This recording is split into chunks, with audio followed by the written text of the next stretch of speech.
In this video, I'm going to walk you through the opening steps of our lab called Homemade Volcano. So this is the classic reaction where we take sodium hydrogen carbonate, or otherwise known as baking soda or sodium bicarbonate, and we are going to mix it with vinegar, otherwise known as hydrogen acetate or acetic acid. It has multiple names. So we take our baking soda, we mix it with vinegar, and the volcano erupts. But what it really does is it makes CO2, H2O, and sodium acetate. Now, the first step you're going to do is going to be determine the GFM for every compound you're going to have to show will work. So I want to see the GFM for this, this, and this. If you can fit it here, great. If not, put it on a separate sheet of paper. Next question says how many moles are in 2 grams of baking soda. So we have to figure out how many moles are in 2 grams of baking soda. Baking soda's formula is here. You should have the GFM. You plug in your 2 grams, you get a number of moles.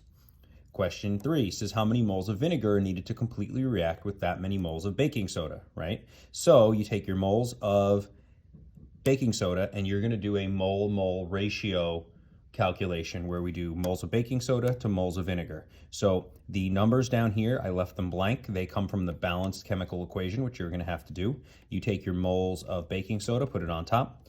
X is going to be your moles of vinegar, and when you cross multiply and solve for X, you'll figure out how many moles of vinegar you're going to need. So you're going to take that number and we're going to use it for question 4.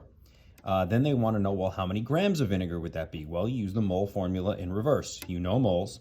You can figure out the GFM of vinegar, solve for grams of vinegar. That should be easy. Next step is how many liters of vinegar do I need to get that many moles of vinegar, right? So I'm going to use the same mole number again. I'm going to plug it into the molarity formula. This part you have to be given. The molarity of vinegar is 0.83 molar. So now I know the molarity of vinegar. I know the amount of moles of vinegar I have. I want to know how many liters would I have to weigh out or measure out in order to get the that amount of moles. So you solve here and you get a certain amount of moles of vinegar, certain amount of liters of vinegar. Then you convert liters to milliliters using King Henry, and it ends up being 28.67 milliliters of vinegar. So if you did all this and you get 28.67, you did it right. If you didn't, go back and do it again. You made a mistake somewhere. That is the opening calculations for this lab, because we're going to need to use this 28.67, which we're going to round to just 29.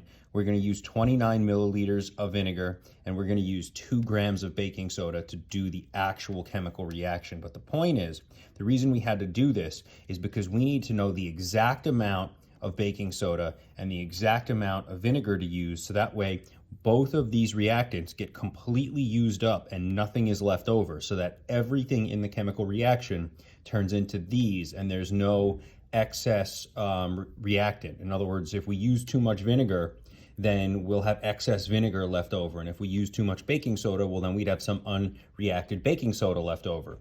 And so we have to make sure we have the exact amounts of each needed. And that's everything for this front part of the lab.